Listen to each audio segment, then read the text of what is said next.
اهدنا الصراط المستقيم. الحمد لله رب العالمين نحمده ونستعينه ونستغفره ونعوذ بالله من شرور أنفسنا ومن سيئات أعمالنا من يهد الله فلا مضل له ومن يضلل فلا هادي له أشهد أن لا إله إلا الله وأشهد أن محمدا عبده ورسوله لا نبي بعده. Materinya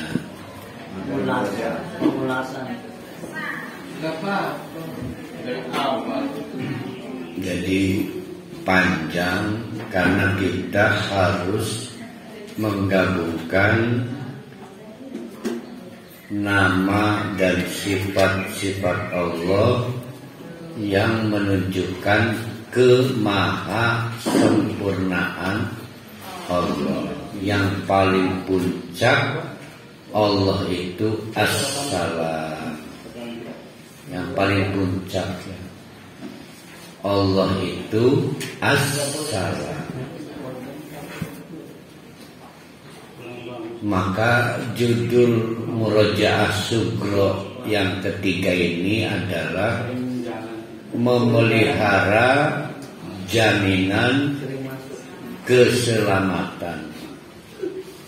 Nanti subjudul besarnya membangun kolbun salim.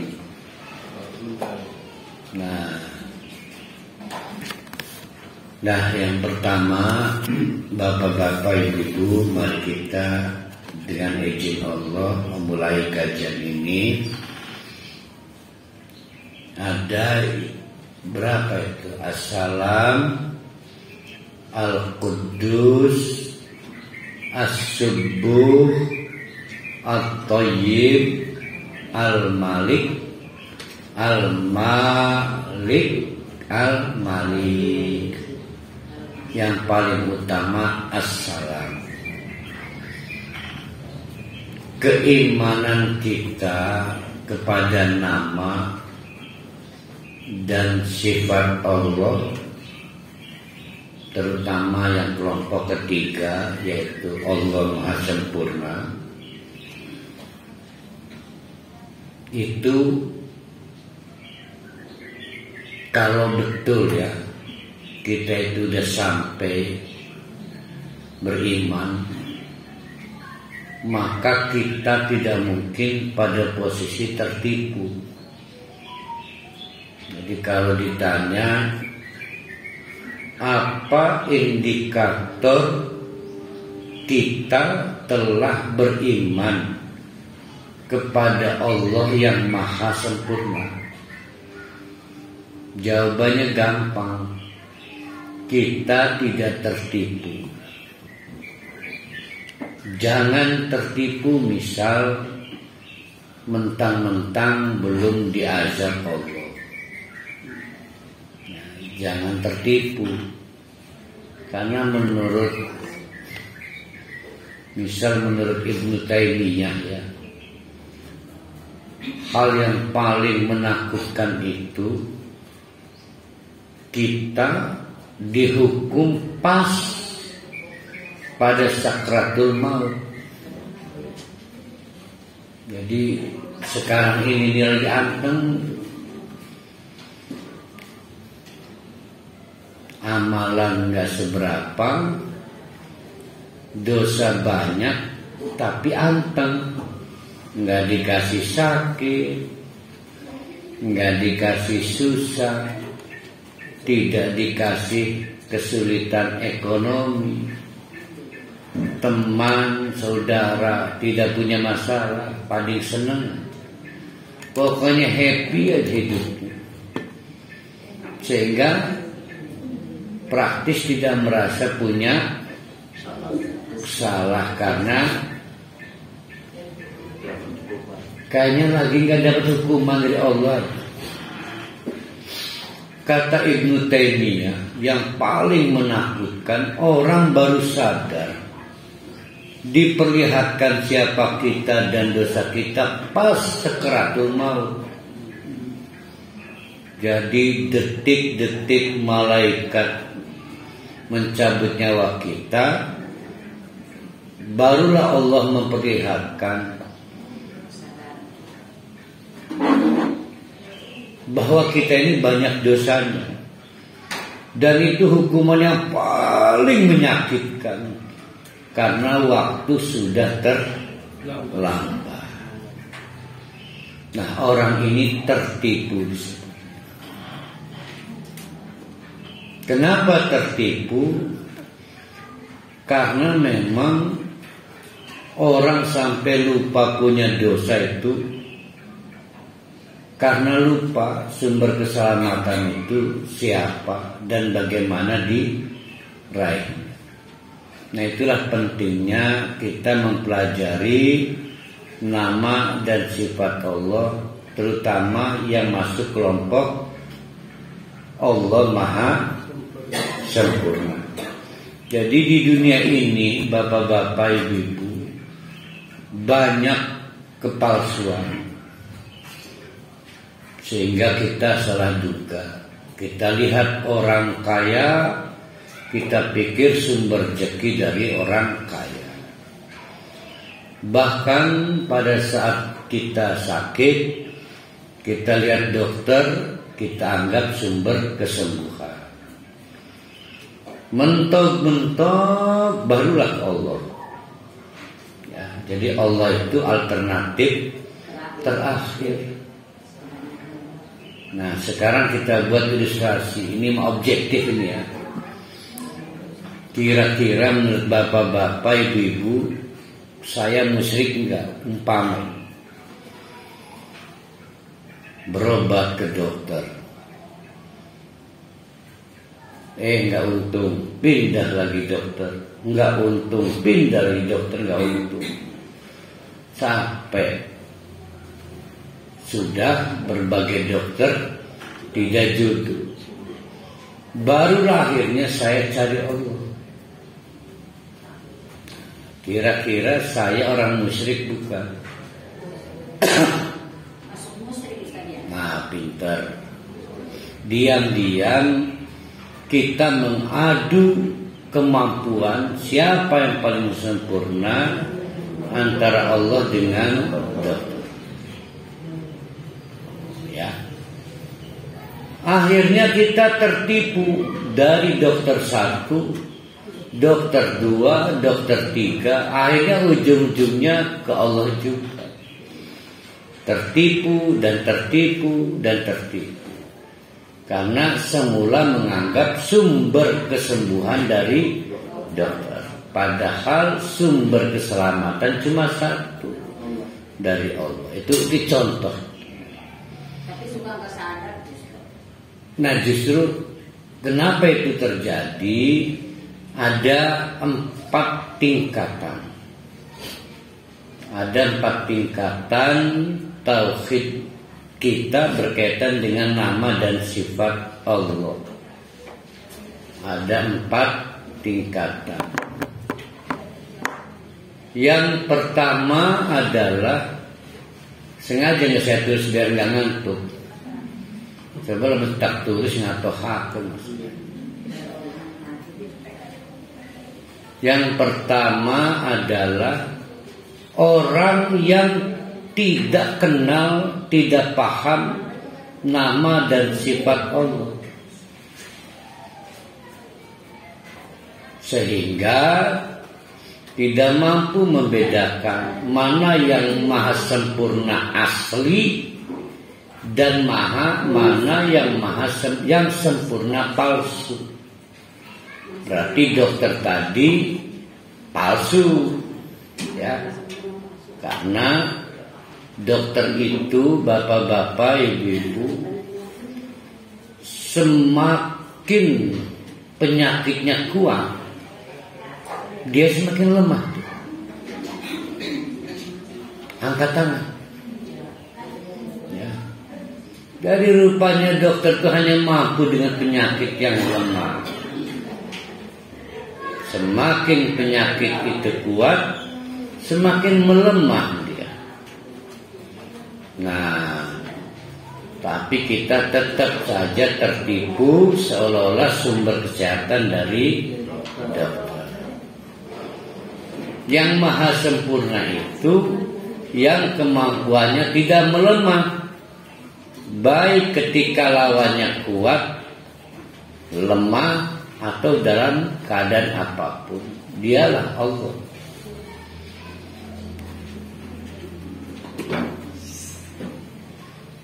Tingkatan pertama tadi itu berisi orang kafir, ya. Tentu kita nggak mungkin lah, pasti kenal. Assalam, maha sempurna, maha selamat Allah. Al-Quddus, maha suci. As-Subuh, maha suci. At-Thayyib, maha suci, artinya baik. Tapi orang kafir memang nggak tahu nama dan sifat Allah, sehingga mereka tidak mampu membedakan mana yang maha sempurna dan mana yang cuma sempurna dan sifatnya palsu. Nah, maka mereka disebut tuh kafir, tertutup matanya, tertutup hati. Tingkatan kedua, nah ini jangan-jangan ada yang nyelempet dari kita di tingkatan kedua.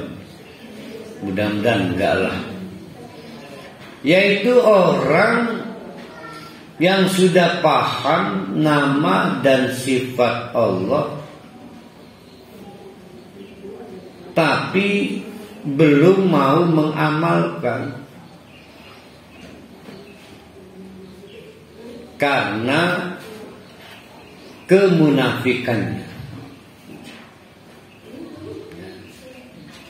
Mereka sudah paham sumber keselamatan itu Allah, sumber kebaikan itu Allah, sumber kehormatan itu dari Allah yang Maha Malik.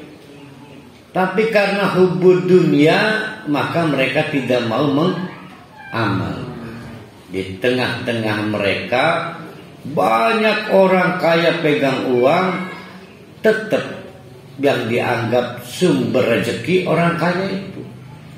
Padahal sumber rezeki hanya Allah. Nah, kelompok ini disebut kelompok munafik. Kenapa munafik? Karena tidak mungkin orang kenal nama dan sifat Allah kalau bukan orang Islam. Mestinya mereka ini udah murtad ini, udah dikeluarkan dari Islam karena mendustakan nama dan sifat Allah. Bagaimana disebut mendustakan? Sudah kenal tapi nggak mau mengamalkan. Nah, rupanya mau dikeluarkan dari Islam nggak mau, KTP-nya Islam. Maka mereka disebut kelompok munafik. Ada nggak ya dari kita nyelempet situ ya? Nah, lah nggak mungkin lah. Para halimah yang suka melebihkan. Paling 1-2 temennya yang banyak. Nah, yang tingkatan ketiga, nah ini kita banyak nih tingkatan ketiga. Yaitu orang yang sudah paham seperti saya, bapak-bapak, ibu-ibu, nama dan sifat Allah, sehingga kalau ditanya siapa sumber keselamatan dunia akhirat, tidak ada lagi kecuali Allah. Siapa sumber kebaikan At-Thayyib, tidak ada lagi kecuali Allah. Siapa sumber kehormatan, kekuasaan, pasti cuma Allah. Al-Malik, Al-Malik, Al-Malik. Tapi, nah ada tapinya nih, mereka ini tidak mau memprioritaskan tauhid itu. Tidak mau memprioritaskan tauhid itu, baru mau memprioritaskan tauhid itu setelah dalam keadaan buntu.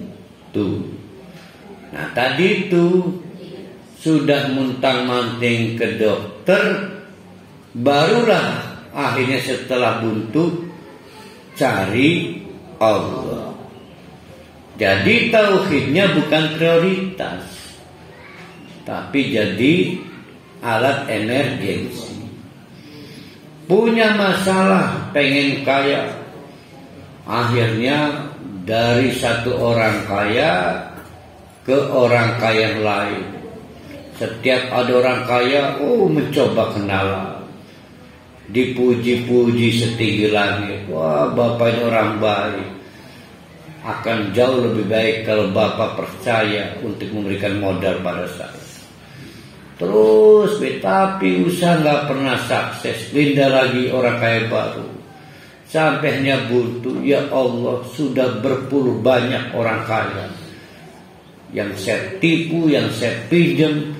Kenapa saya belum kaya juga? Ujung-ujungnya cari Allah juga. Nah, kelompok ini disebut kelompok musyrik. Karena mencarikan Allah tandingannya. Nah, nanti saya jawab itu. Ini saya jawab. Jadi hanya setan yang membisiki, ikhtiar dulu baru cari Allah. Itu hanya setan.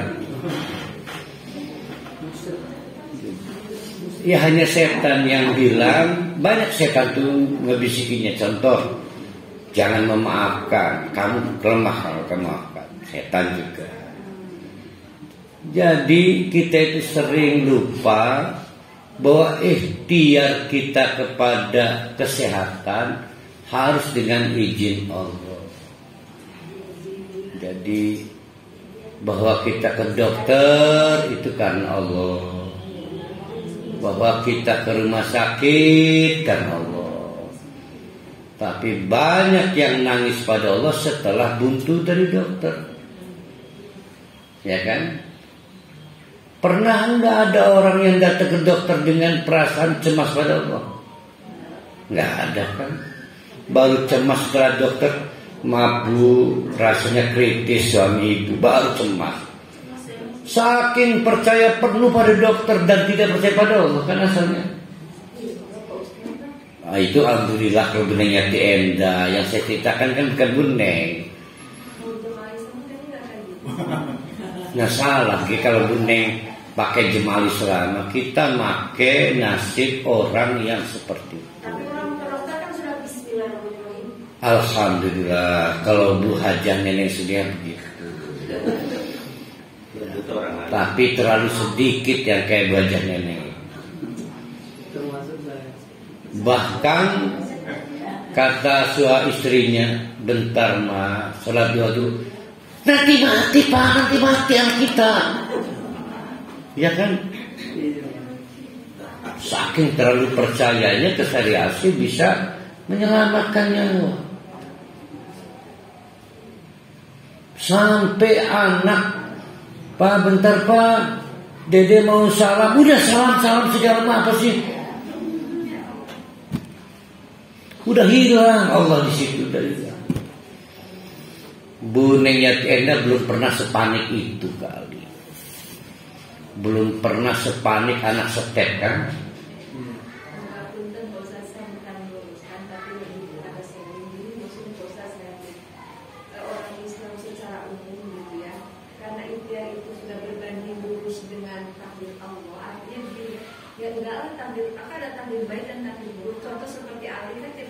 Dah stop, udah dijawab berkali-kali. Takdir itu begini loh, Bu Neng dengan segala persiapan ikut ujian, kok hasilnya jelek, itu disebut takdir. Kan udah dijawab berkali-kali. Takdir itu bukan di awal, takdir itu di akhir. Maka ditanya, Bu Neng sudah semua hal tapi kok nilai jelek, Bu Neng mau apa? Mau terima atau enggak? Itu takdir namanya. Kan udah jawab berkali-kali, sudah selesai kali masalah itu. Jadi jangan coba-coba bicara takdir di awal. Kan bukan kasus Ali saya sama kasus Umar. Kasus Umar, kenapa Umar nggak jadi ke mana? Oh karena sana ada wabah. Saya menghindari takdir itu menurut ini bosan bukan ya. Nah kemudian Ali menyadari kenapa Ali begini? Karena itu akan dulu gitu. maksudnya begitu. Jadi ketika ada memang, oh udah saya mau ini kabur aja, biar aja saya biar timpa gitu. Umar juga demikian ya, terus saya kena wabah, saya berangkat ke sana gitu, maksudnya ke sana, makanya saya. Iya, sekarang mau ini gimana? Ikhtiar tanpa Allah.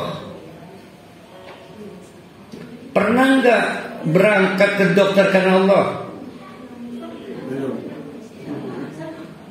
Pernah nggak berangkat ke dokter dengan ridho Allah?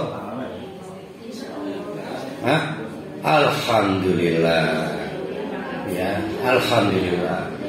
Nah ini Gunung Yati Endah kurang bisa ini nih, kurang rileks ini. Bayangkan saudara-saudara kita yang baru cari Allah setelah buntu. Jadi jangan egois jangan. Susah juga ya kalau nggak keluar frame-nya ya. Nggak yang dirasakan itu banyak orang begitu. Nggak, ini ada problem di sini seolah-olah ke dokter itu disuruh Allah.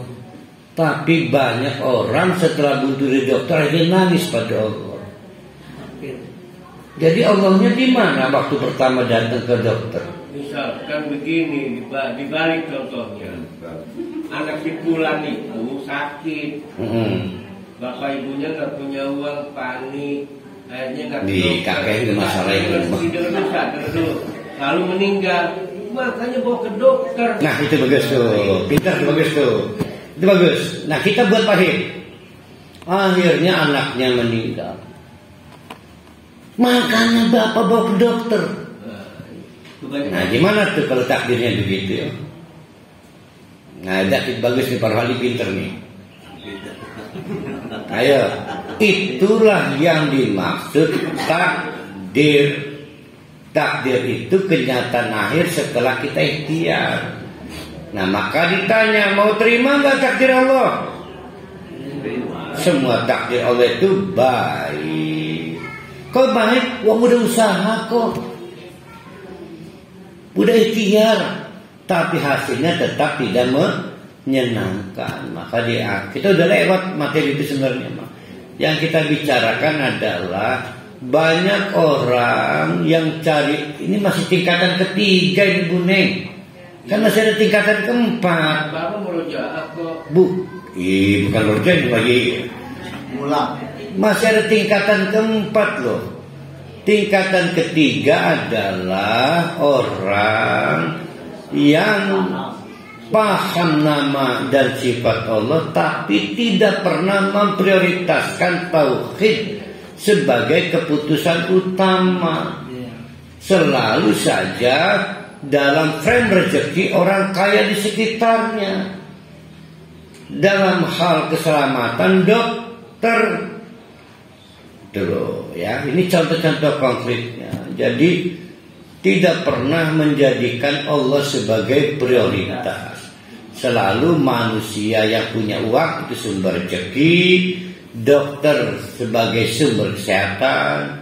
Setelah buntu baru lahirnya cari Allah juga.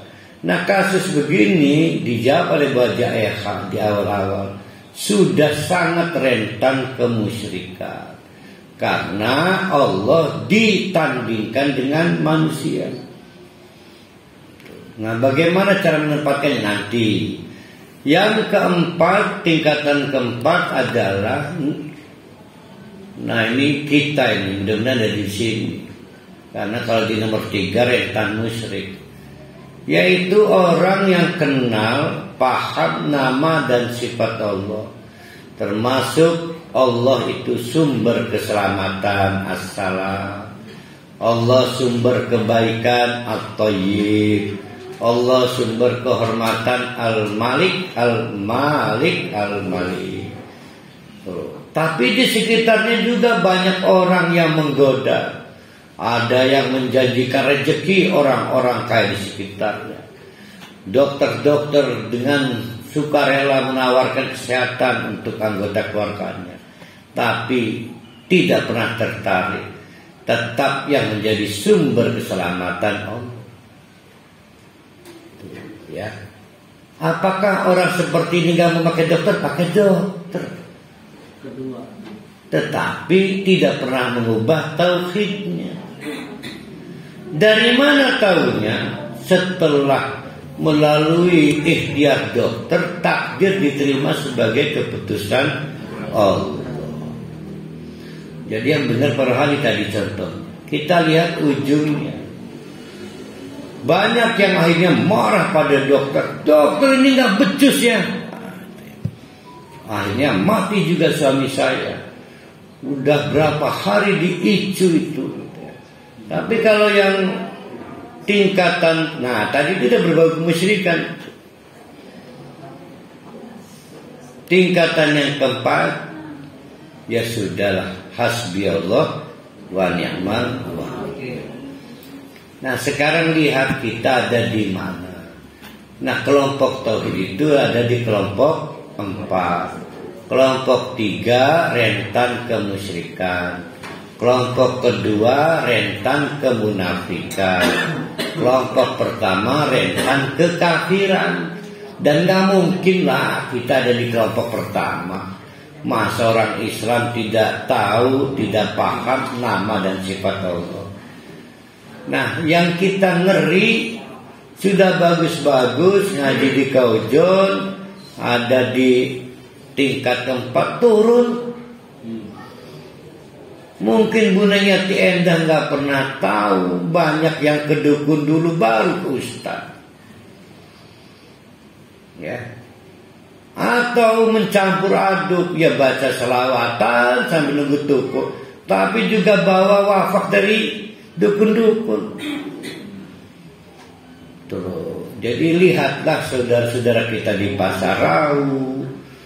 Jangan lupa satu hari ada calon wali kota datang ke seorang kiai punya pesantren.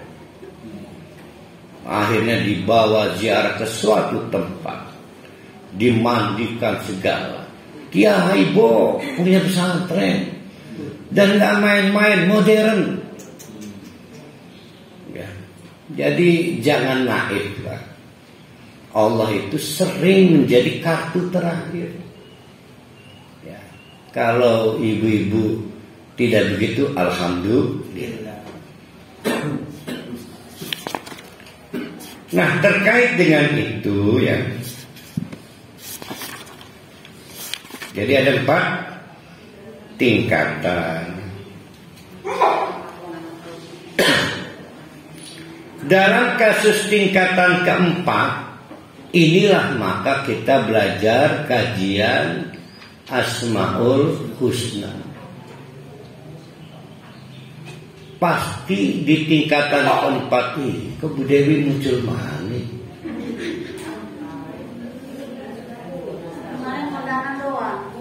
Orang mau iktikaf di Madinah nih, Mekah iki mau bukber nih Surabaya.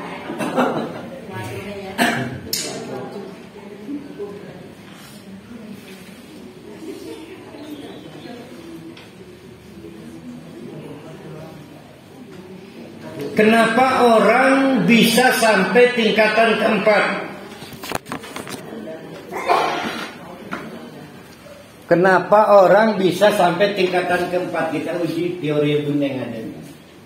Yang pertama adalah orang-orang yang punya konsep al-fana'u fit tauhid.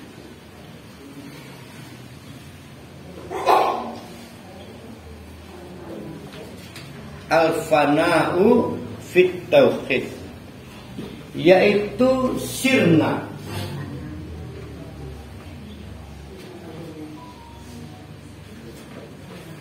Orang yang mengenal nama dan sifat Allah, walaupun di sekitarnya ada orang kaya sekaya apapun, sirna, fana, habis, tidak menggoda hatinya. Tetap sumber yang maha sempurna Allah. Bisa enggak itu? Saya alhamdulillah di puncak kekuasaan. Saya belum pernah main proyek. Mau ditawari? Ngapain ditahu dong saya ngatur proyek kok. Kok ngedan awal gitu. Saya belum pernah nerima suap. Saya di puncak kekuasaan, tapi saya enggak. Alhamdulillah saya selamat. Enggak gampang. Ayo, ada yang bisa? Rata-rata kita itu mentang-mentang isi RT, mentang-mentang istrinya orang kaya, dan ada yang mentang-mentang orang miskin. Maka silo ijung lihat orang kaya.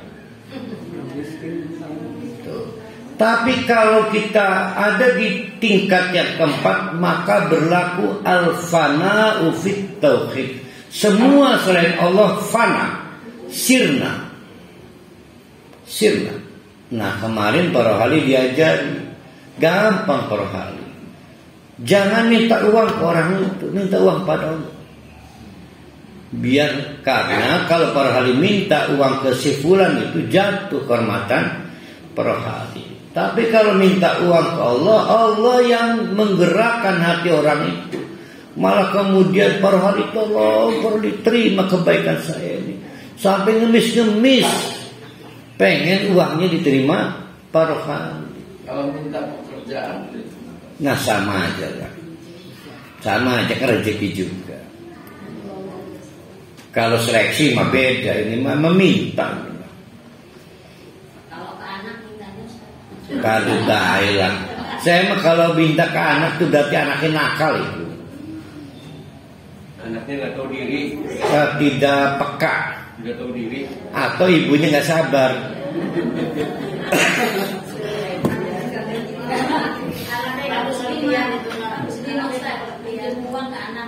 Nah itu haram, itu minjem uang ke anak itu nggak boleh. Karena tidak berlaku muamalah, namanya mubasyarah. Wa basyiruhunna bil ma'ruf. Mubasyarah itu kulit kali kulit nempel di uang lian maning, sehingga tidak berlaku muamalah. Lah kalau medan mang berjogan, wong tua nyelin anak, wong tua ini mati warisan dengan anak. Kayak Abu Nawas nyambung. Ada orang tua pinjam uang ke anak, aduh uang tua niku mati warisan dengan anak. Kan orang nyambung. Jadi itu teguran buat anak karena anak pelit, atau teguran pada orang tua karena orang tua kencengnya anak mana ya Allah alhamdulillah. Kalau bisa hindari muamalah. Yang kedua, tawakal. Menghindari muamalah. Umpama mereka diganggu-ganggu oleh kita tuh perlu. Dan perimen anak lewang tua dagang itu. Saya dagang, anak beli. Boleh, wajib nafkah. Emang para ahli ini selibur jadi orang tua. Kan masih kedudukan orang tua. Adat orang Serang itu yang kurang pas. Kalau anak rumah tangga, perih kedudukan orang tuanya. Kedudukan orang tua itu berakhir kalau meninggal. Ya adat orang Serang kurang bagus.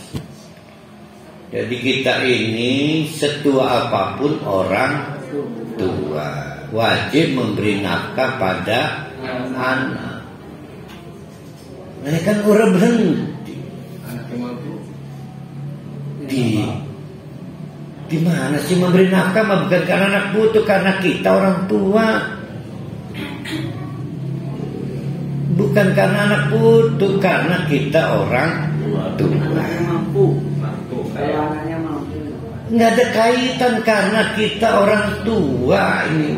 Mau anaknya butuh nggak butuh, kita orang tua. Wajib memberi nafkah, tentu nafkah macam-macam. Ada nafkah hati. Nafkah hati tahu nggak? Maaf, lagi laku duit. Maaf hati. Maaf. Jadi orang tua ini maklum sudah pensiun. Maaf. Gitu. Jadi nahan hati. Yang kedua,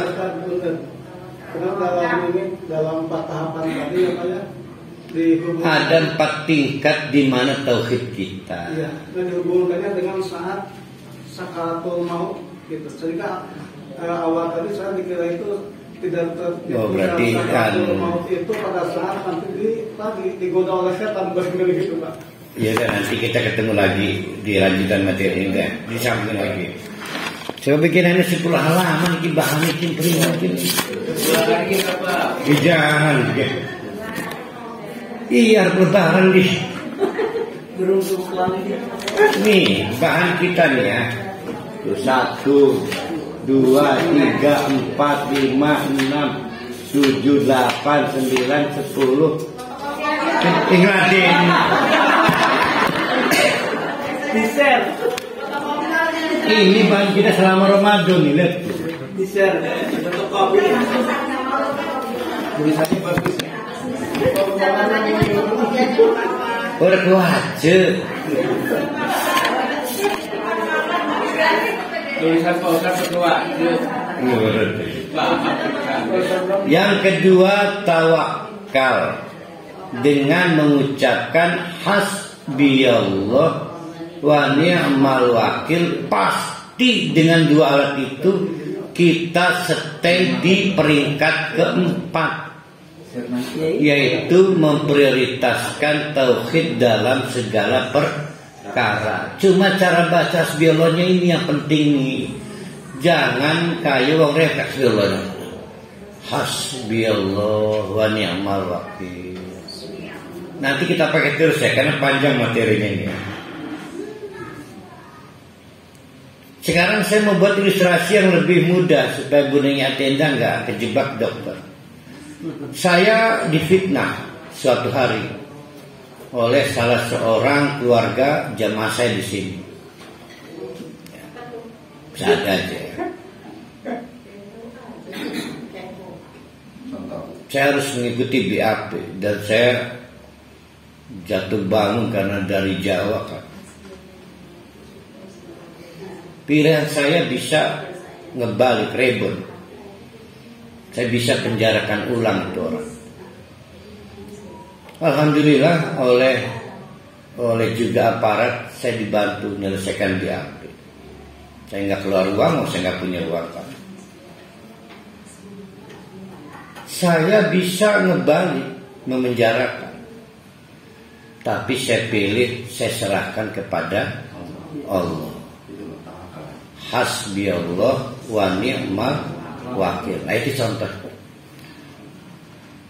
Ketika saya tidak mampu memaafkan, maka saya menganggap saya lebih besar daripada Allah. Jadi bisa saya merasa punya pengacara, bisa merasa kamu orang lemah macam-macam sama saya. Tapi kalau kita merasa yang lebih besar adalah Allah, maka semua sirna. Namanya fana. Sekarang lebih mudah lagi ilustrasinya. Mampu tidak seorang istri menegur suaminya? Kata istri, nggak sanggup. Siapa yang ngasih nafkah? Masa saya tegur? Itu kalau kita melihat Allah Maha Besar, sirna suami itu. Namanya fana. Nah, sanggup tidak menghilangkan rasa sungkan pada suami hanya untuk negur Pak sholat si Pak. Kan ruwani kan. Itu karena merasa apalah saya nggak kerja, cuma ibu rumah tangga yang kerja papanya. Hah? Paling bunjun doang. Bunjun itu masih yang ruwani. Nah, kalau berani karena apa? Kalau karena merasa Allah adalah sumber, maka itulah disebut dengan berani karena tauhid. Nah, di sini disebutnya al-fana'u fit tauhid. Maka orang-orang ada di tingkat keempat nggak silu pada orang kaya, nggak silu pada profesi apapun, tetap punya kehormatan karena dijaga Allah.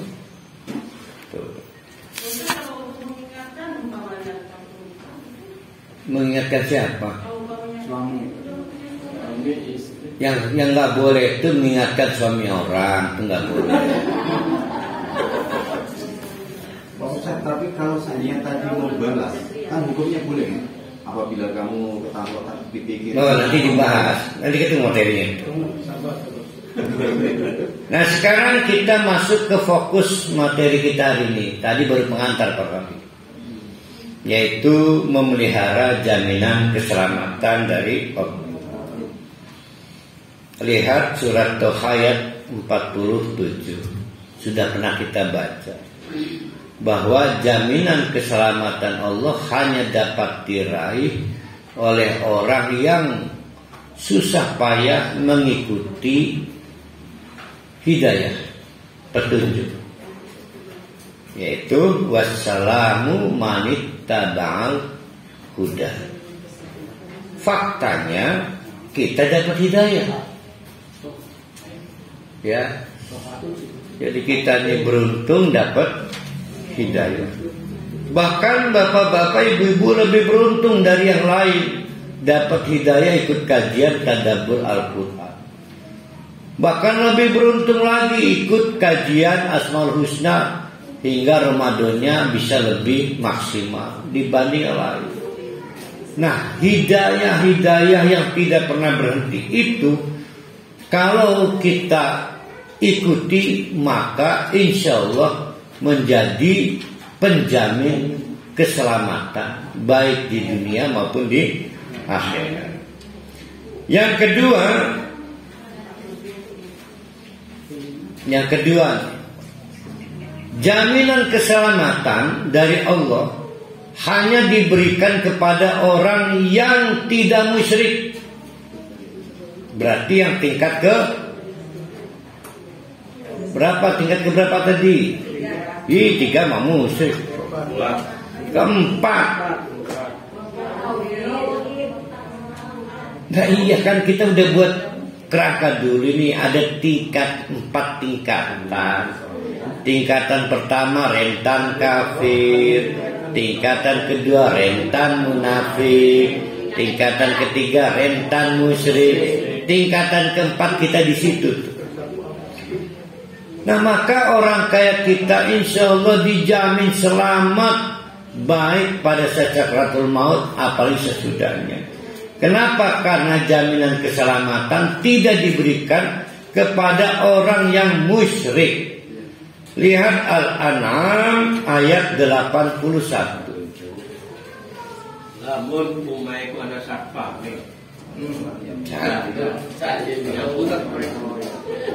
Sakbang. Iya, kita umai grong pakai weekend. Saya sakbang gua. Jaga boleh. Ya boleh itu mati. Kayak aja kayak orang Baduy kayak. Ini mah masalah hati kita. Berarti nggak percaya pada Allah. Bukan gitu juga praktek orang Baduy. Alladzina amanu, orang-orang yang beriman itu. Kok yang ketiga, kedua ini. Orang-orang yang beriman, ingat kemusyrikan itu terjadi pada orang beriman. Harus dulu. Kalau kemunafikan terjadi pada orang Islam. Kalau orang kafir, ya kafir. Orang kafir musyrik enggak? Musyrik. Apapun disebut musyrik kok kafir. Orang kafir disebut munafik enggak? Kenapa disebut munafik? Orang itu disebut munafik karena orang Islam mestinya udah murtad, enggak mau keluar. Orang itu disebut musyrik udah tahu beriman masih cari yang lain. Di juicer, di mix. Ini yang sering salah paham ya. Jadi yang musyrik itu kita, bukan orang kafir. Orang kafir mengikhlasin, biarin. Alladzina amanu, orang-orang yang beriman itu, walam yalbisu, dan juga tidak mencampur adukan. Berarti ada orang beriman yang mencampur adukan. Imanahum bidulmin, iman mereka dengan kemusyrikan. Ulaika lahumul amn, dijamin aman, baik pada saat hidup maupun setelah mati. Aman perhali, ya aman, selamat tidak musyrik. Wahum muhtadun, itulah orang yang mendapatkan hidayah. Maka dosa yang tidak dapat diampuni hanya dosa syirik kalau tidak bertobat. Saya mau tanya, siapa yang ingat kasus ada seorang pelacur ngasih minum seekor anjing sepatunya? Menurut bapak-bapak, ibu-ibu, kenapa dia masuk surga?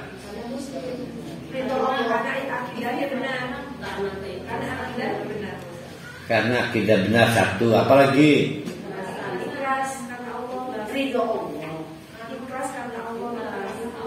nah ini jawabannya. Pezina, maafin bisa tidak perlu tobat diampuni Allah.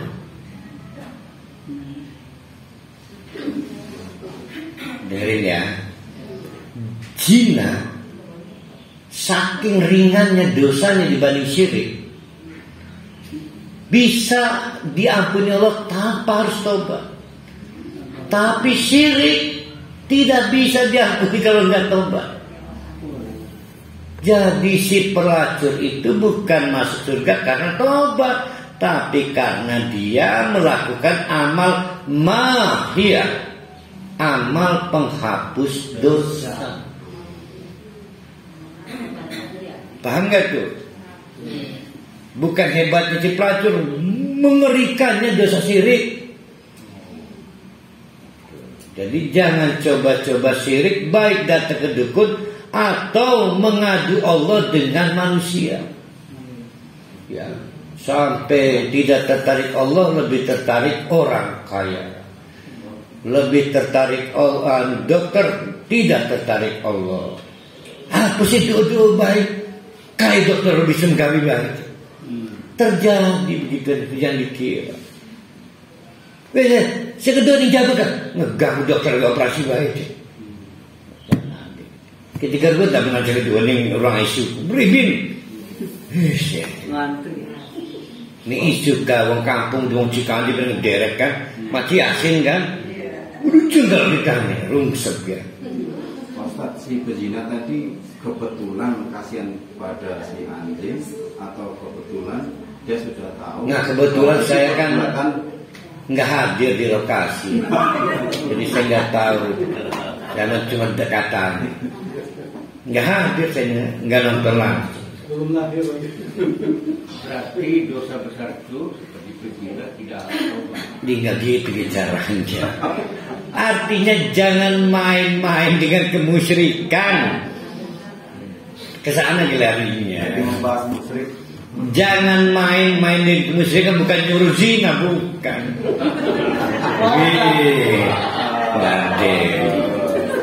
Artinya senajan maaf masang apa di raut itu tulisan apa sih? Yang di fotokopi itu apa namanya? Jimat tuh. Raja. Tetep ilmu Quran doang. Mau di neraka. Harus tobat. Kan cuma gitu doang kan? Yang fotokopian kan? Masalahnya masih jari di pintu ya. Nah ya itu. Kan tadi saya cerita ada calon kepala daerah datang kiai. Ini naon dibilang dari kok. Ketiga, jaminan keselamatan. Nah ini inti kita nih. Hanya diberikan kepada qalbun salim. Jadi yang pertama, jaminan keselamatan hanya diberikan pada orang yang mau mengelola hidayah.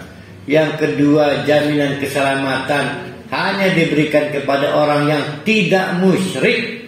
Dan yang ketiga, jaminan hanya diberikan kepada orang yang qalbun salim.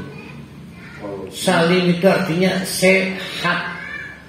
Sehat itu mungkin pernah sakit, berobat waras, itu namanya sehat. Ada yang sehat nggak pernah sakit, ada.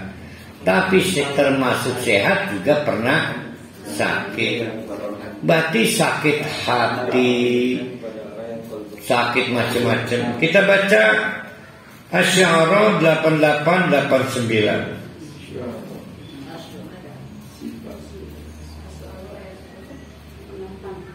Yauman la yanfa'. Yaumun. Ingat hari di mana, berarti maksudnya ini pada mahsyar ya. La yanfa'u malun, dipikirnya kekayaannya bisa buat nebus hisab, nggak bisa. Wala banun, anak-anaknya sebagai supporter juga nggak bisa. Illa man atallaha, kecuali yang menghadap dihisab biqalbin salim. Hatinya sudah sehat dulu walaupun pernah sakit. Nah, sekarang kita masuk pembahasan apa itu qalbun salim.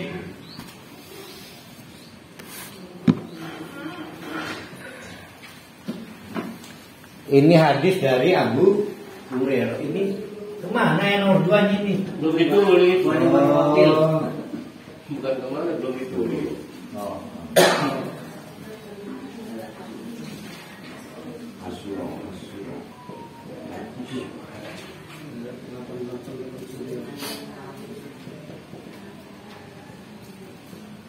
Uftahu abwabul jannah.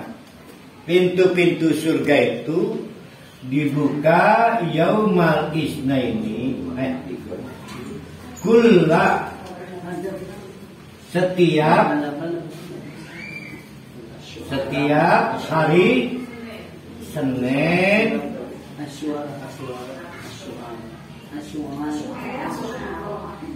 wal khamisi, setiap hari Senin dan Kamis itu pintu surga dibuka itu. Jadi setiap Senin dan Kamis berarti seminggu berapa kali itu? 2 kali Allah memerintahkan malaikat, kat, pintu surga dibuka.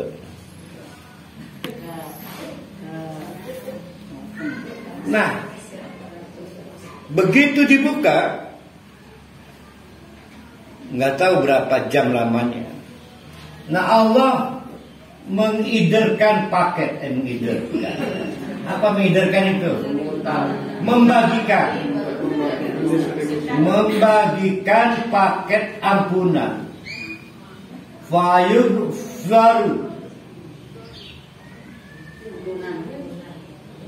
Fayadfiru, maka Allah mengampuni likulli abdin,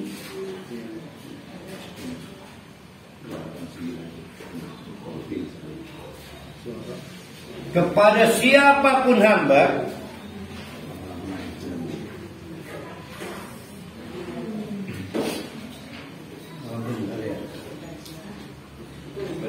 fayughfaru likulli abdin, tapi syaratnya satu. Ingat syaratnya la tusyrik. Ini syarat pertama. Billah.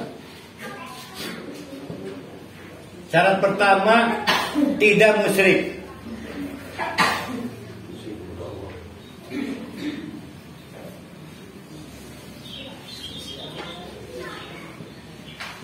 Kata Allah, malaikat yang tidak musyrik catat amalan-amalan seminggu. Amal kebaikan catat. Yang tidak musyrik, iya. Tapi boleh enggak Allah Orangnya nggak musyrik tapi punya masalah. Apa masalahnya? Yaitu tidak wawu. Jangan. Nah, ini ceritanya. Tidak akur. Maksudnya tidak mau. Wawu itu nama minuman Gunung Kidul. Tidak uang. Oh,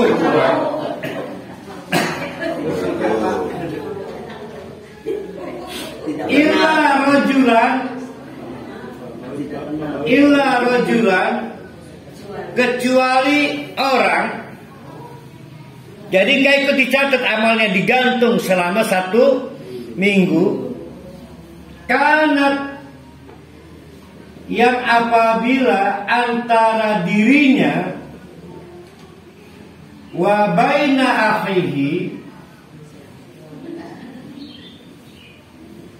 antara dirinya dan saudaranya itu ada sanaa, permusuhan. Tak masalah wabuh pun kadang-kadang kulanya penakut tapi sing seorang saja ngerasa wabuh baik pribadi. Nah itu mah wabuh palsu itu. Itu mah permusuhan palsu itu. Berarti bodoh amat ya. Saya pernah gitu ke istri. Istri saya nggak paham kalau saya lagi marah lagi. Pernah kayak gitu. Ini marah palsu namanya. Ntar wawu juga. Nah, ini berarti yang tadi nomor 1 ini kedua. Hati-hati nih ya, karena ini akan meruntut. Maka kata Allah, maka Allah panggil malaikat, Kap, andiru, tahan. Andiru, tahan. Tahan. Tahan. Tahan, keep. Hada ini, apa itu hada? Yang 2 hada apa? Sepanjang Kamis sampai Senin. Hatta yastolih. Yastolih sampai berdamai. Diulang lagi sama Allah. Andiru. Siapa Andiru itu?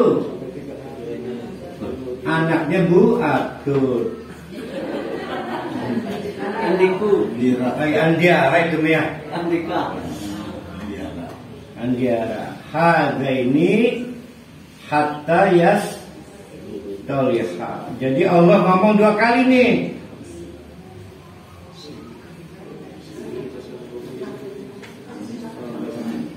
Rawahu Muslim. Dah, sekarang saya mau nanya, dari hadis ini apa yang bisa disimpulkan nih? Apa yang bisa disimpulkan? Dengan melebihi 3 hari Tidak musyrik, tidak bersengketa Amal-amal kita sia-sia kalau 2 perkara timbul. 1 musyrik, 2 ada konflik dengan saudara.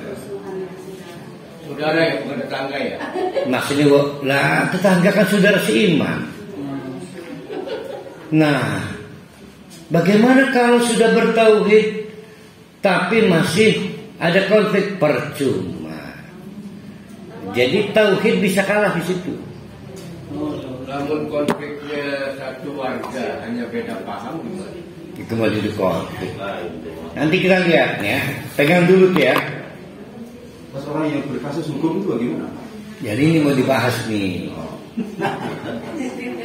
Jadi catatan amal kita seminggu kan ada ini nih.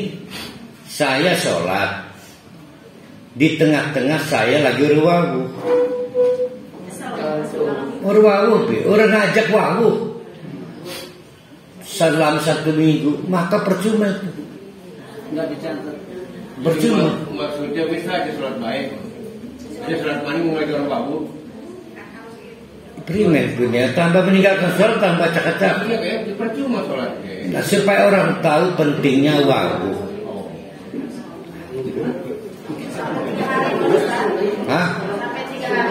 Itu mau untuk sholat. Ini mah semua amalan tidak dicatat. Jadi kata Allah jangan catat, jangan catat. Amalan semua. Nah ternyata sampai seminggu tidak wawu juga. Gimana tuh? Tetap nggak dicatat. Nah rupanya ada sistem di atas itu. Amalan itu dibukukan per seminggu kalau layak dibukukan. Kalau waktunya time out, ya habis, nggak dicatat. Seminggu itu kan udah time out. Jadi ada sistem di atas, catatan amal itu per seminggu atau 2 kali bukaan pintu surga. Jadi bukan tidak wawu, Ustaz. Bisa masing-masing baik. Nah itu namanya nggak ada persoalan remeh. Nah saya mau buat catatan, berarti amal kebaikan manusia hanya makbul apabila ada 2 perkara. 1, qalbun salim karena hubungan baik dengan Allah, tidak musyrik. 2, qalbun salim karena hubungan baik dengan sesama dulu. Jadi hubungan baik dengan Allah itu tandanya tidak musyrik. Berarti orang yang musyrik hatinya sakit. Wong edan wis duwe Allah masih butuh wong dia. Nah itu logikanya ya. Nah sekarang mari kita bahas pelan-pelan di sisa waktu.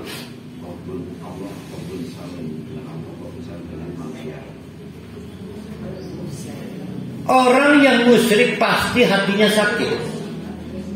Itu pasti sakit hatinya. Maka diceritakan begitu mati, dibangunkan dari alam kubur, orang lain bisa lihat mana pohon, mana anu. Ini mah gelap gulita orang musyrik mah. Kayak orang buta. Kenapa? Karena hatinya sakit. Pada waktu di dunia, dampaknya di akhirat gelap gulita. Tidak dibedakan kan tadi naja nempel itu bukan jimat. Bukan kecil misalkan ria. Tidak kan tadi tidak dibedakan. Contoh tadi diam-diam kita ke dokter tidak ingat Allah. Akhirnya setelah buntu barulah Allah. Kalau bukan denganmu siapa lagi, dokter udah pada nyerah. Kata Allah baru lo datang ke gue. Itu kan setelah kotor hatinya. Ustaz, ini mah dari yang bukan Tuhan sih dia bilang sendiri ya. Nggak tahu saya nggak nanya orang tahu masalah gitu ya. Dia saya ngomong apa gini katanya. Saya mau jujur bu katanya. Jualannya asli murni walaupun orang tua saya nyimpan waktu di sana katanya. Sampai juga di sana. Tapi saya mah enggak gitu katanya. Dia bercerita tentang karyawannya yang pesantren gitu ya, tapi Pak mencuri gitu. Tapi hati dia enggak. Kata dia mah sama enggak. Oh iya bagus. Karena ibu saya tuh Karena musyrik itu hati. Qalbun salim. Yang penting hati dia enggak. Kalau bisa alat-alat kemusyrikan dihancurkan. Ini kita mau mencoba menegaskan qalbun salim itu memang kemusyrikan itu wilayah hati. Jadi walaupun di situ ada maaf jimat, kalau hati kita enggak. Tapi kalau bisa alat-alat kemusyrikan tidak ada di properti kita. Malaikat wani manjing. Ya, malaikat kan kita pernah dengar tuh malaikat sumeh manjing. Rumah yang tidak ada bacaan Quran, tidak ada perubahan alat-alat kemusyrikan. Kecuali malaikat maut ya. Jojo baik ya. Patung pahlawan. Ya pokoknya alat-alat kemusyrikan patung pahlawan mah bukan. Patung pahlawan mah bukan alat kemusyrikan. Kalau bisa mah tidak ada patung di tempat kita. Pak Ustaz, tadi kan kalau berdekat sama tetangga ya tidak akan mengundang surga ya. Kalau kita udah berusaha minta maaf, tapi tidak dimaafkan, kita udah berusaha apa ya dengan wajah yang senang tapi dia buang suka dan lain sebagainya. Gimana itu gitu ya? Ya ada lah Ya gimana itu? Nah, 15 menit lagi mau dibahas tuh. Tuh 15 menit lagi tuh. 5 menit 15 menit nyampe. Berarti nyambung tuh. Ya udah ketebak pasti kesana hari ini. Maka menyembuhkan hati dari kemusyrikan hanya dengan satu jalan, taubat. Nah bedanya apa Ustaz dengan astagfirullah? Bedakan istighfar dengan taubat, bedakan. Karena taubat itu berisi banyak rangkaian termasuk amal mahiyah. Masih ingat amal mahiyah? Amal penghapus dosa. Kalau istighfar tiap saat, tiap detik namanya zikir mutlak. Astagfirullahaladzim, astagfirullahaladzim. Kalau taubat nggak segampang. Tapi si penjina itu nggak tahu tuh amal mahiyah. Yang dia tahu ngasih makan apa ngasih minum. Kan kita menyimpulkan ini si pezina ini masuk surga karena amal penggugur dosa. Bayangkan oleh Pak Rohali, amal penggugur dosanya satu untuk semua umur dia berzina. Jadi jangan meremehkan amal sekecil apapun. Yang jadi masalah itu di ujung waktu, maka disebut amal terakhir. Habis itu mati. Jadi untuk kemusyrikan tidak ada jalan, tidak ada debat, tidak ada argumentasi, cepat berhenti dari kemusyrikan, khawatir umur kita umur terakhir. Yang harus kita persoalkan adalah yang qalbun salim terkait dengan konflik dengan orang lain, ini yang jadi masalahnya. Jadi bapak-bapak, ibu-ibu, qalbun salim itu ajaib. Kalau bapak-bapak, ibu-ibu hatinya sehat, sadar tidak sadar, maka bapak ibu sudah kaya orang-orang sakti kebal. Dilukai tapi tidak terluka, diciderai tapi tidak cedera. Hebat, sakti. Padahal dilukai tapi tidak terluka. Kok bisa? Karena ada 3 peralatan. Yang pertama adalah memaafkan. Ingat, memaafkan. Kita nggak peduli soal minta maaf, enggak. Ini mah memaafkan. Jangan kecil rungsek kalau orang nggak mau memaafkan. Yang penting kita memaafkan. Memaafkan. Yang kedua, taghaful. Mana ini?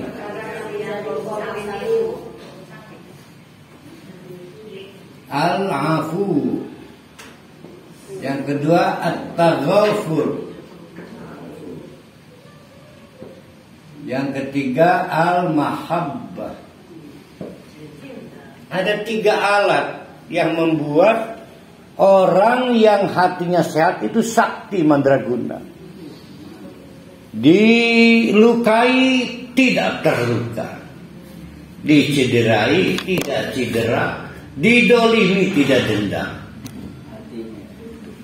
Enak makan, enak tidur.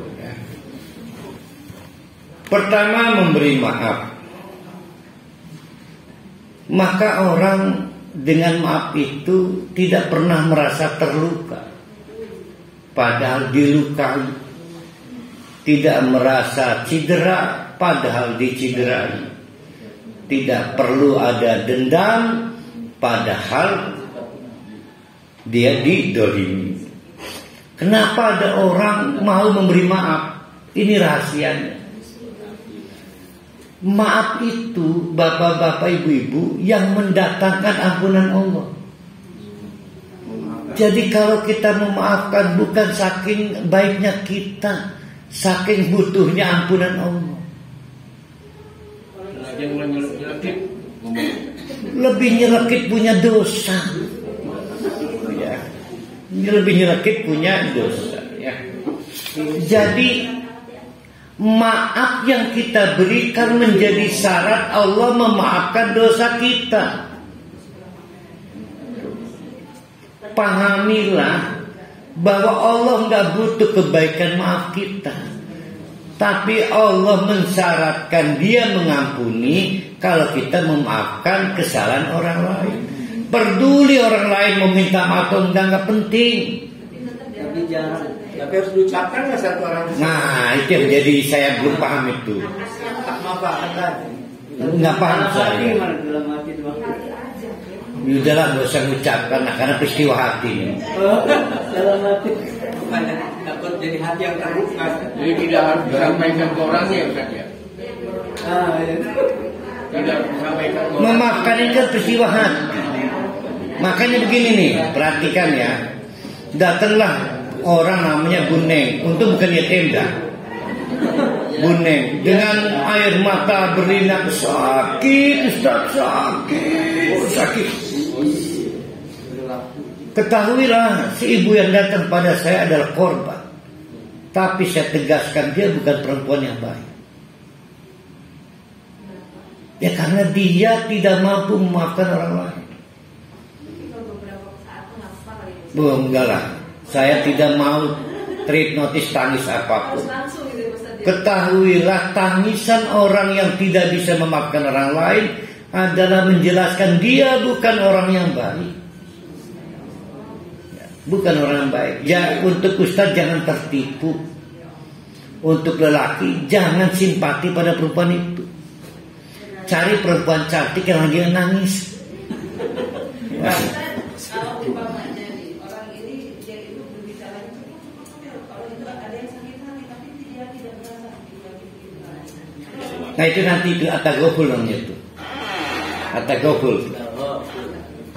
Berarti baru materi ini bunjun itu berarti. Nggak dapat bocoran. Ini termasuk utang nggak? Utang itu beda kali. Beda. Ini mah soal melukai hati kita. Ini Ustaz, sakitnya sih nggak malu apa, sakitnya sih nggak berapa, tapi malunya. Malu. Contoh dipermalukan di rame orang. Sakit. Nah nanti kita jawab. Itu di menit ke-20.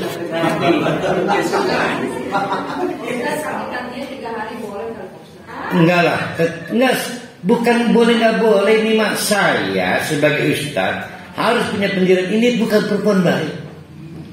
Nggak boleh orang seperti saya membangun empati. Aduh ibu, saya bisa memahami ibu. Nggak boleh. Tetap harus berpendidikan. Ini bukan perempuan baik-baik. Bukan. Ya, karena perempuan yang baik, kan namanya Buneng, berarti kan perempuan. Kalau yang laki-laki datang berarti orang. Orang yang baik pasti orang yang butuh memaafkan. Ada dua keadaan kenapa orang itu luka hatinya. Sampai kayak cita-citata sakitnya tuh di sini. Yang pertama adalah hati terluka karena terlambat memberi maaf. Itu terluka hatinya. Semakin lama menunda maaf, semakin luka hatinya.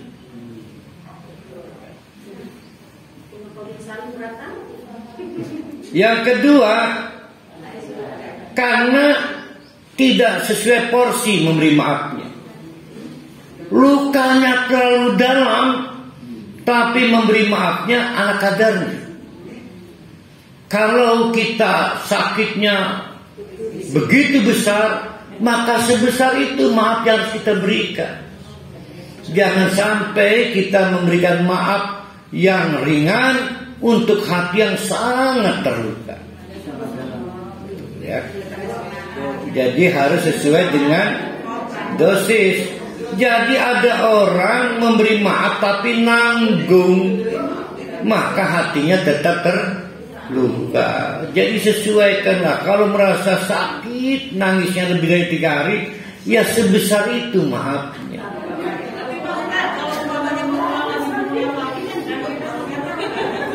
Wong bunjun bertobat lagi juga Allah ngampuni kok.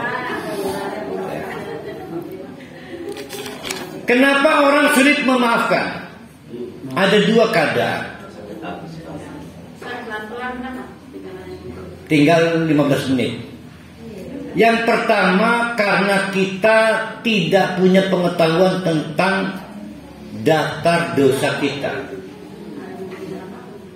Sekali waktu, mari kita lihat diri kita. Berapa banyak dosa kita? Nggak ada yang tahu kan? Bahkan ada yang tahu nggak kalau kita bertobat berapa dosa yang kita diampuni? Nggak tahu kan? Karena kita tidak pernah tahu dosa kita, maka kita tidak sangat ambisius untuk mengejar ampunan. Maka kata Ibnu Taimiyah di awal pawawan, ini saya kan tadi di awal nanya. Kata Ibnu Taimiyah, yang paling mengerikan, kita diberitahu dosa kita pas sakratul maut. Baru katanya, ini mah katanya, saya belum pernah mati ya. Itu malaikat bawa kertas ngegulung, mending istrinya print outan rekening listrik. Kan continuous form, kertas bersambung, isinya dosa kita lah kepragat. Tapi waktunya sudah sakratul maut. Oh, menyakitkan Allah menghukum kita, memberitahu daftar dosa kita pas sakratul maut. Maka pintar-pintarlah melihat dosa kita agar kita gemar memaafkan orang lain. Kalau kita tahu dosa kita, kita pasti mau memaafkan orang lain. Yang kedua yang menghambat kita memaafkan adalah ujub. Bedakan takabur dengan ujub. Saya ini, kalau saya merasa ganteng, saya merasa ganteng. Suatu hari kata Basrihah, kadingaren pamana rikula kegantengnya, maka saya marah.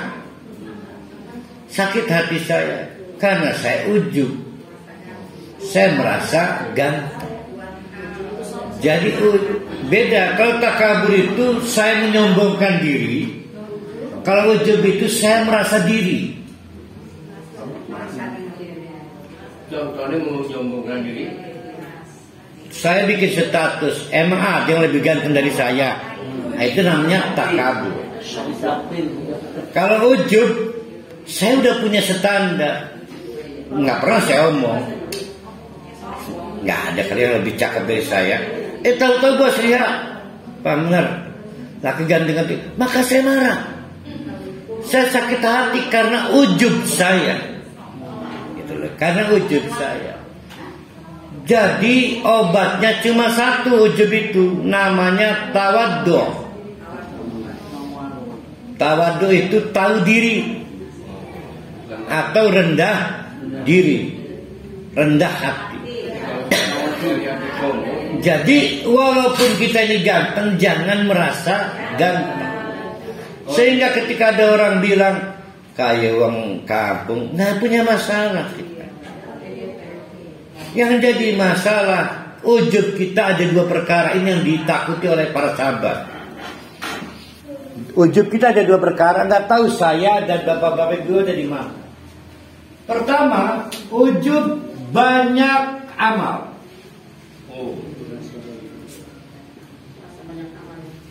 Atau kita ada di dua, saya nggak mau di satu dua. Sedikit dosa. Berasa ya. Ujub itu ngerasa, perasaan diri. Kalau takabur itu, dulur-dulur, saya mau banyak amal itu. Lah, aku mau kena lah. Kira-kira kita ada di mana nih? Banyak amal apa sedikit dosa? Saya yakin dah, saya bapak-bapak ibu nggak bisa ujub banyak amalnya.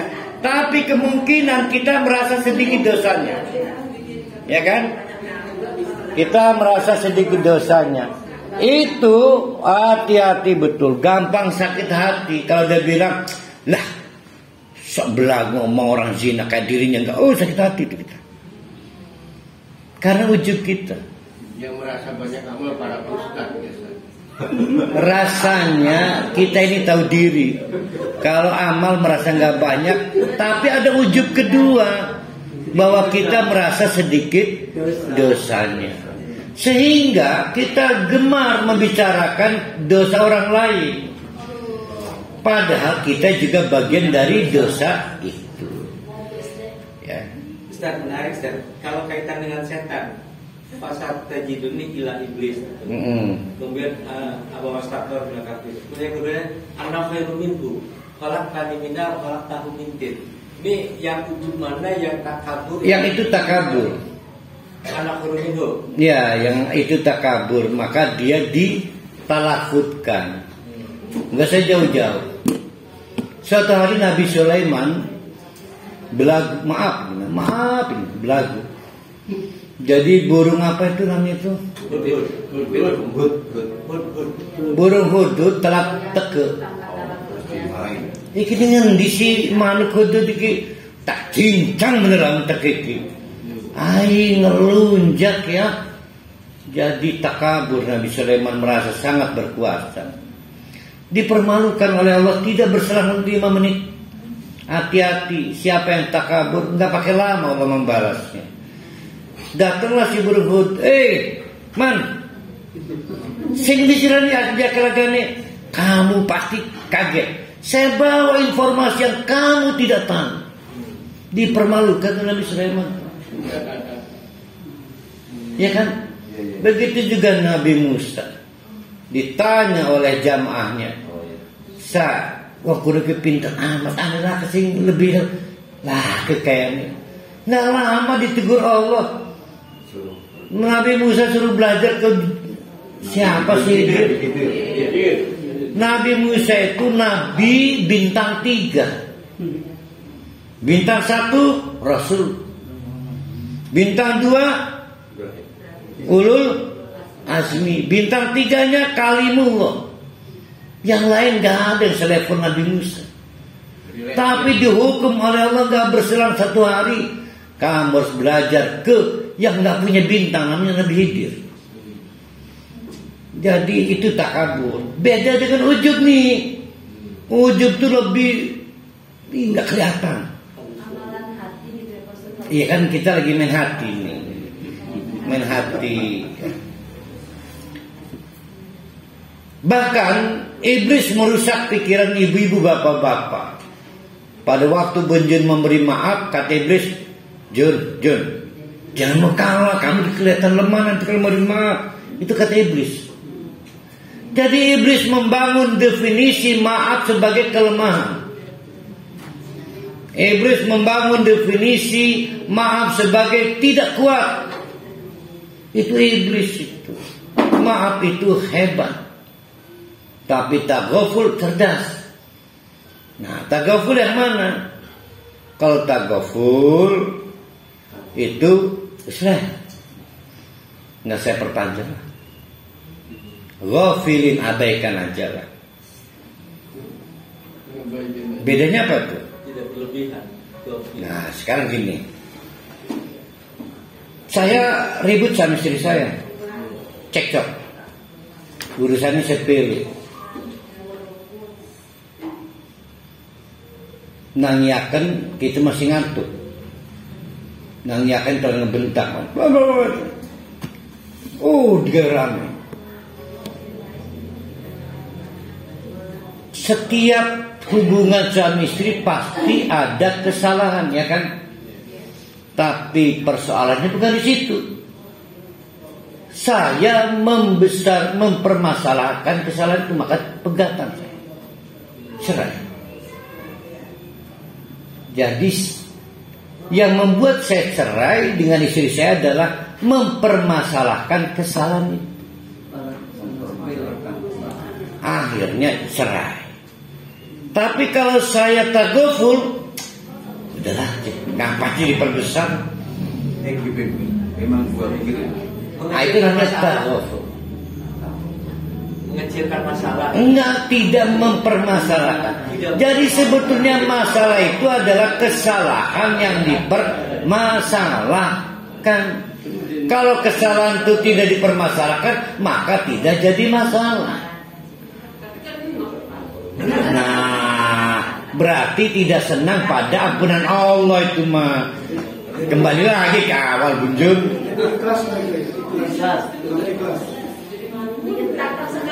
Memang saya menjawab Bunjun. Ustaz, sulit maaf dan tagaful itu.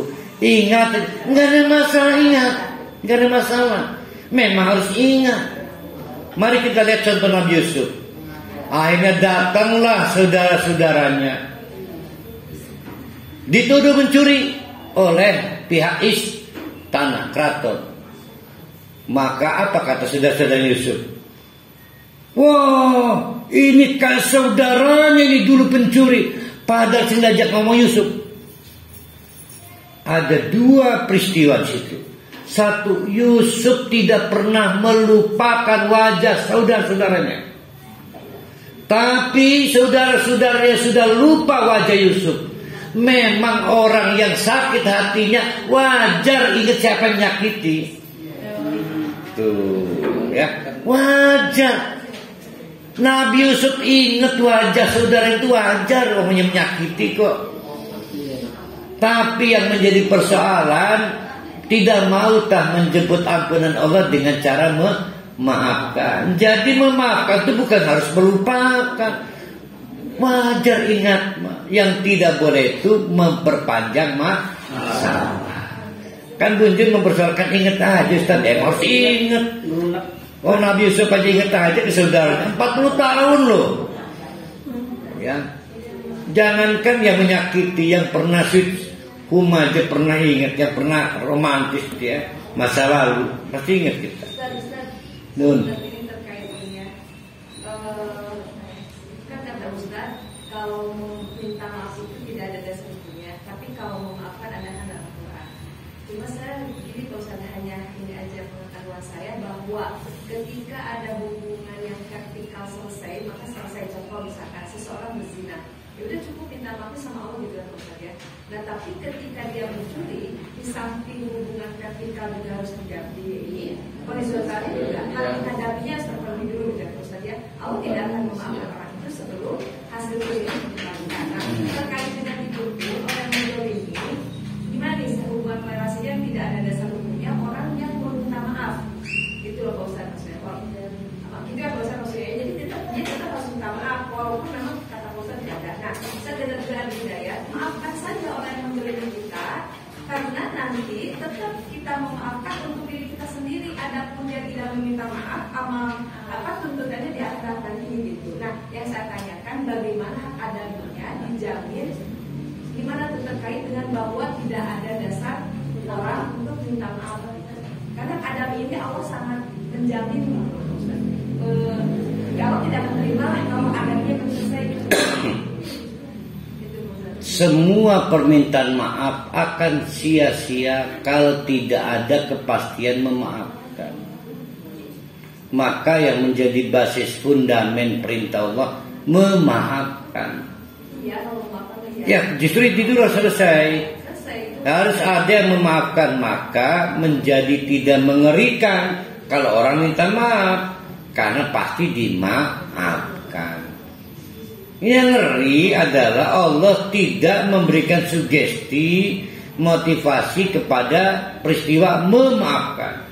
Ini kan bertanya begini, kenapa sih Allah tidak memberikan hadiah juga pada orang yang minta maaf? Karena pokok masalah ada di memberi maaf, bukan diminta maaf. Kalau orang tertarik memberi maaf dengan ampunan dari Allah, maka orang minta maaf nggak perlu bingung. Banyak orang minta maaf, tapi yang diminta maaf gak butuh memberi maaf, kan bahaya. Namun minta maaf ini sepanduk, mohon maaf lahir batin. Nah, itu hanya memberi untung pada sayuti.com. Kita teruskan. Jadi konteks wal afina anin nas itu adalah kita harus mau memaafkan dan memberi maaf terhadap orang yang berbuat salah terhadap kita saat. Iya. Quran 133 134. Yang paling sulit itu memberi maaf. Minta maaf itu ringan banget tuh. Ringan banget, maka tidak dihadiahi bonus oleh Allah. Nah sekarang at-taghaful. Walaupun sudah kita bahas, maka untuk terhindar untuk bisa mewujudkan taghaful, orang harus tawadhu, ya. Yang terakhir, contoh gini. Jujur saja, orang tua itu punya peluang menyakiti anak. Ya, banyak anak itu disakiti orang tuanya. Hatinya sakit. Orang tua itu kadang lupa, mentang-mentang orang tua nyakiti anak. Tapi rasanya jarang ada anak berani ngebalas orang tuanya kan? Pasti memaafkan orang tuanya kan? Ada kemarin di koran terjadi. Nah, kecuali kasus pekonon lah, ini jarang lah. Secara umum kita ini orang baik, pasti memaklumi dan memaafkan kelakuan orang tuanya. Kenapa itu? Ayo kenapa?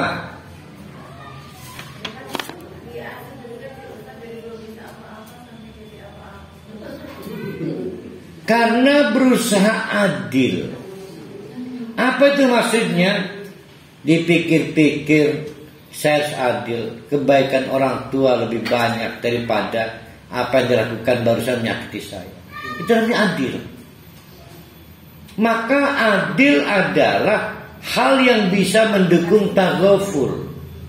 Contoh, istri saya sing urur-rebaya, saya mau bikin kopi, dasar urkalingan ngegledakaken celobong lah ketulisan, maka saya pakai ternyata isinya garam.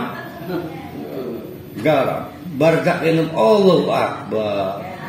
Saya tunggu istri saya bangun, mau marah nggak jadi. Saya ingat-ingat, saya adil, kebaikan dia lebih banyak daripada hari ini. Itu namanya taghaful. Nah itu namanya adil. Banyak kebaikan. Kisahnya apa? Ibu Neng udah pengandel.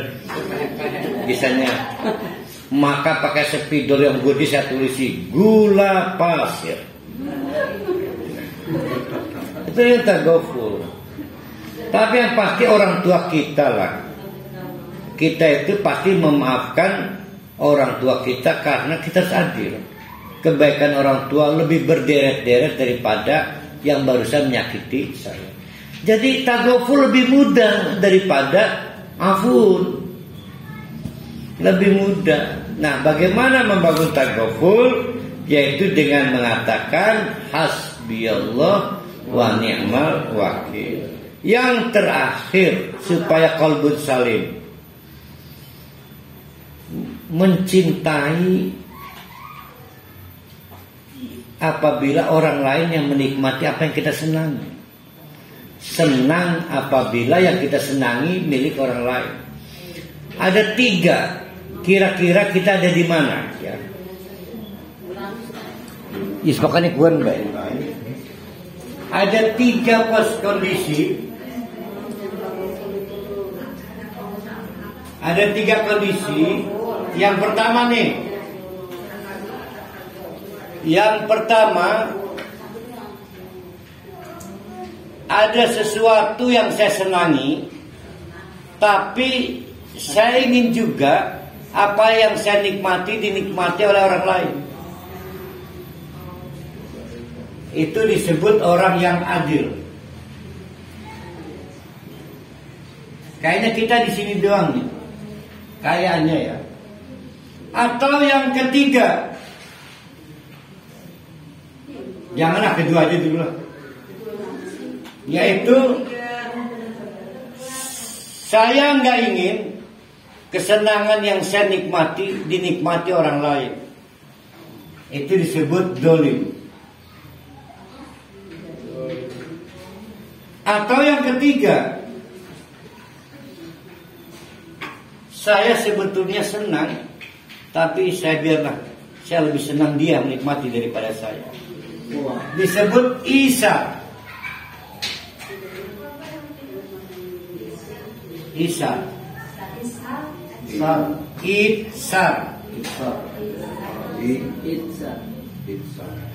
Dari komposisi 3 ini, berarti yang saudara hanya 2. Cuma orang adil yang boleh jadi saudara. Cuma orang isar yang boleh saudara. Yang dolim hanya akan menimbulkan hati yang sakit, ya. Hati yang sakit. Nah sekarang masalahnya kita ada di mana? Kalau hati kita pengen sehat, belajarlah dari Adil ke Isar. Adil juga baik. Maka kalau kita itu masih ingat cerita Abdurrahman bin Auf. Abdurrahman bin Auf itu hijrah ke Madinah, sebatang kara, istri dan anaknya ditinggal, maklum istrinya masih kafir. Sehingga sampai Madinah nyuci sendiri, masak sendiri, mana belum punya teflon, magic jet segala kan. Sehingga, nah ada orang baik di Madinah itu, kebetulan istrinya lebih dari satu. Dua-duanya sangat dicintai istrinya. Maka kata dia, oh saya itu kasihan lihat kamu tidur sendiri, nyuci sendiri. Saya ingat kamu di Mekah saudagar kaya dan orang-orang. Udahlah, saya sebenarnya berat. Ini dua-duanya puncak kecintaan saya pada perempuan. Tapi kalau kamu mau, jadikanlah salah satu saya jadi istri kamu. Itu namanya isarun. Isarun. Padahal berat, tapi isarun. Wow, itu keren banget itu. Nah, orang yang dolim itu pasti hatinya sakit. Jadi ibu-ibu mengingatkan suaminya kawin lagi. Ya, gitu Pak Orang. Bukan bisa artinya, gitu. Artinya kita itu hatinya semakin sehat kalau lebih senang orang lain bahagia daripada kita. Maka pasti jaminan keselamatan kepegang deh. Yang membuat kita itu lepas jaminan keselamatannya karena kita dolim. Ngelatih wong dia sing berak, mendingan badan dewek, rusak hatinya. Maka jaminan keselamatan dari Allah menjauh. Ini kan judulnya kepada assalam, ya. Jadi dipikirnya rezeki itu dari peluang itu, bukan. Rezeki itu dari Allah. Masih banyak qalbun salim, tapi kita cukupkan di situ. Secara inti, bapak-bapak, ibu-ibu, sampai pada bab ketiga ini kita harus hati-hati. Sering dalam kehidupan kita baru ingat Allah setelah buntu. Padahal Allah itu sumber dari keselamatan. Pengen selamat dari sakit, cari Allah. Allah yang punya obatnya. Pengen selamat dari rezeki, cari Allah, jangan cari orang kaya. Pengen punya kehormatan, cari Allah. Allah yang punya kekuasaan. Kalau pengen punya kebaikan, jangan cari kiai, cari Allah. Jangan cari ustaz, cari Allah. Nanti Allah yang menggerakkan kita ketemu kiai siapa. Allah yang menggerakkan kita ketemu dokter yang mana. Allah yang akan menggerakkan kita harus menerima uang dari orang kaya mana.